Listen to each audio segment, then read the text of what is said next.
Resort sa gitna ng isla. Ito ang Sepok Resort Center ng Eagle Point Resort, malapit sa Maricaban Island, Batangas.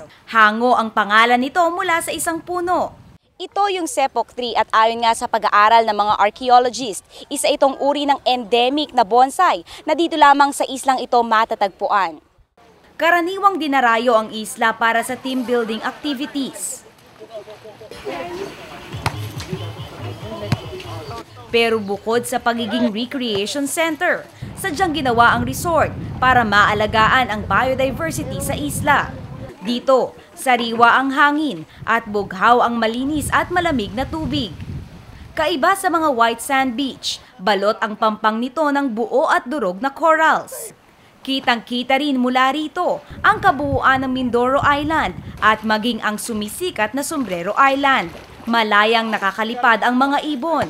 Maging ang mga guinea fowl na ito, walang takot na gumagala sa resort. Not just animals, it's the coral reefs, the whole marine situation. We're very, very concerned about it. I think yung ambiyansa siguro mas welcoming, mas relaxing. Bukod sa dagat na pwedeng mag-swimming, kabi-kabila rin ang mga kuweba na pwedeng tambayan.